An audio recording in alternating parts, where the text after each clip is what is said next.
China isn't sending warships. They're not deploying tanks or bombers. No troops crossing borders. No missiles launching. Yet they've already captured 152 countries. And most of the world doesn't even realize they've been conquered. What I'm about to show you is the most sophisticated imperial strategy in human history. A strategy so subtle, so patient, so brilliantly disguised as economic development that its victims actually celebrate their own colonization. While America spent trillions fighting wars in the Middle East, China was quietly building an empire, not through force, through debt.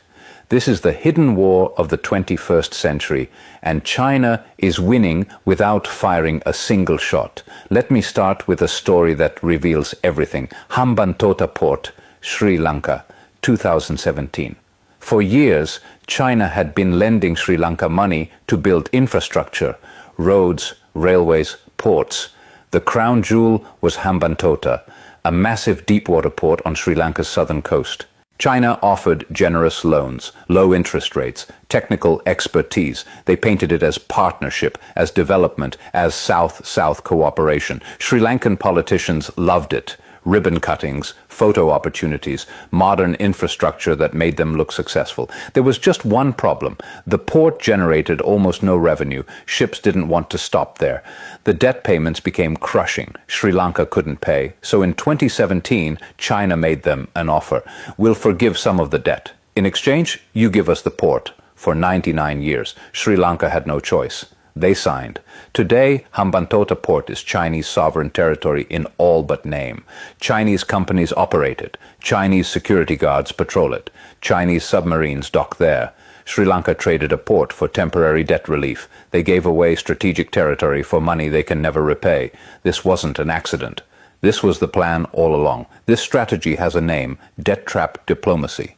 And it's not limited to Sri Lanka. It's happening across Africa, Southeast Asia, Latin America, Central Asia, the Pacific Islands. The pattern is always the same. Step 1, identify a developing country with strategic value. A port location, a mineral deposit, a geographic position along trade routes. Step 2, offer massive loans for infrastructure projects. Make the terms attractive. Low interest, long repayment periods, no political conditions like Western lenders demand. Step 3, ensure the projects generate insufficient revenue to repay the loans. Sometimes this is accidental. Often it's by design. Overpriced contracts to Chinese companies. Projects that serve Chinese interests more than local needs. Step 4, when default looms, restructure the debt in exchange for strategic assets or political concessions.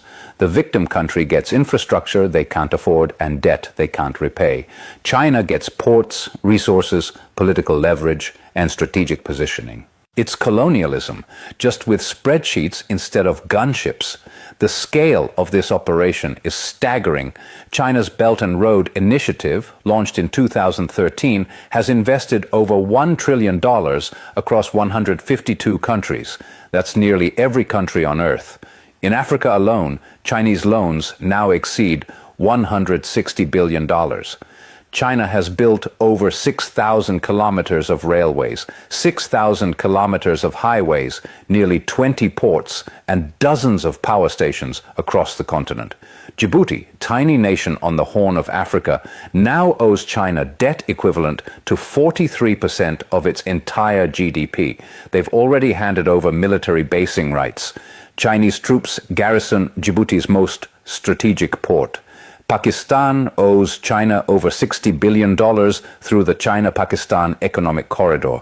They've ceded control of Gwadar Port. Chinese companies operate Pakistan's power grid. Chinese surveillance systems monitor Pakistani cities. In the Pacific, tiny island nations like Tonga, Samoa, and Vanuatu have borrowed heavily from China. Tonga's debt to China equals 37% of its GDP. When default threatened, China demanded access to undersea cable systems that carry internet traffic across the Pacific. Malaysia borrowed $34 billion for Chinese-built infrastructure, then discovered the projects were overvalued by billions. They're now locked in debt restructuring that gives China operational control. Across Latin America, from Venezuela to Ecuador to Argentina, Chinese loans have purchased access to oil fields, copper mines, lithium deposits, and agricultural land.